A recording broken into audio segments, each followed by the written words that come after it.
guiding principle.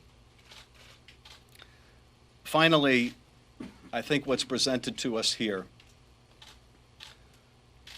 is really so aptly summed up in what the President's own Chief of Staff had to say when he informed the country that, yes, indeed, they had withheld military aid to get this political investigation. He told us to get over it, to get over it. That is what the President does. We should just get over it. This is essentially what he was saying, that we need to just get used to the idea of a corrupt president and get over it. And so we will have to decide, given that the evidence of this misconduct is so clear and uncontested, are we prepared to just get over it?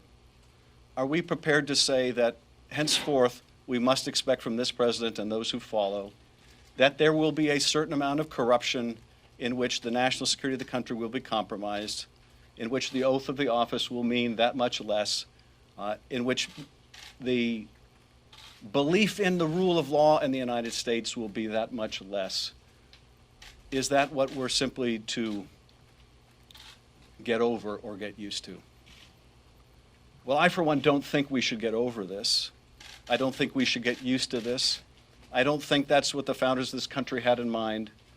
Indeed, I think that when they prescribed a remedy, this kind of conduct by a president of the United States putting his own personal and political interests above the interest of the American people was exactly why they prescribed a remedy as extraordinary as the remedy of impeachment.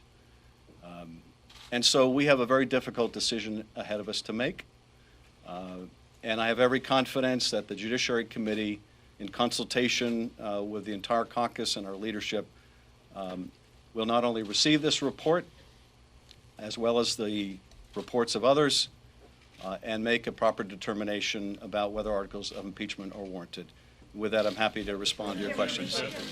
Yes. When did you obtain the cell phone records that are in this report, and what did they tell you that you didn't learn otherwise from the witnesses you interviewed? Yeah. Well, I can't go into the specifics of dates in which we obtained certain evidence, or indeed whether we obtained communications from one or multiple parties. But certainly the phone records show that there was considerable coordination among the parties, including the White House. Coordination in the smear campaign against Ambassador Yovanovitch, which cleared the way for the three amigos to take over a significant part of Ukraine policy. Coordination in the execution of that policy, and that this was indeed a continuum that began even prior to the recall of the ambassador. Now, Garrett, your question gets to a very important point, which is there is more investigative work to be done. One of the issues that we are looking into is, did this scheme begin far earlier than we first understood? Was this scheme, in fact, put in place to try to pressure the last president of Ukraine, Poroshenko, and his corrupt prosecutor general, Lutsenko, into conducting these same investigations?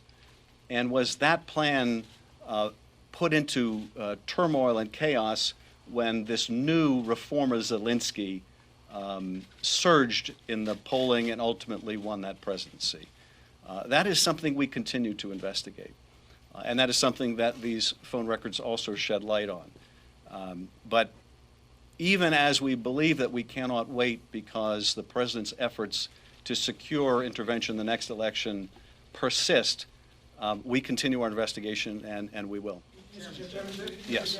Just to be clear, it sure sounds like you support impeaching the president. Do you support impeaching and then the Senate removing him from office? I'm going to reserve any kind of a public judgment on that until I have a chance to consult with my colleagues, with our leadership, and I think this really needs to be a decision that we all make as a body. So I'm going to continue to reserve judgment, but as you can tell, I am gravely concerned that if we merely accept this, that we invite not only further corruption of our elections by this president, but we also invite it of the next president. So I am keenly aware of the significance of the precedent we set in whatever direction we move. And I'm also very strongly guided by the fact that one of the seminal moments in this scheme took place the day after Bob Mueller testified. The day after Donald Trump thought that the last investigation was over, he began the next significant step in a new course of misconduct. Yes. Given that you said there's more investigating to be done, do you feel like presenting the strongest possible case here that you're providing to the Judiciary Committee, or would the case be stronger if you had more time to do the investigation? Well, I would say a couple things. First of all, as I mentioned, we continue to investigate whether this scheme began earlier than expected, whether this scheme also involved the last president of Ukraine. But look, we have provided overwhelming evidence in this report of a scheme to pressure the current president of Ukraine to conduct these political investigations. Will it move others if we're able to show that this was not the first time, this was the second time? I think what we have produced in remarkable short order is so overwhelming that it ought to be presented to the Judiciary Committee now without any further delay. If we do uncover additional evidence, and we do learn more every day, we will feel free to file supplemental reports to the Judiciary Committee. But there is, I think, grave risk to the country with waiting until we have every last fact, when we already know enough about the president's misconduct to make a responsible judgment about whether we think that's compatible with the office of the presidency. Chairman, Yes. do the phone records cast doubt on anything you heard from the witnesses or anything the president has said publicly? No, they don't. At least that I can identify at this moment.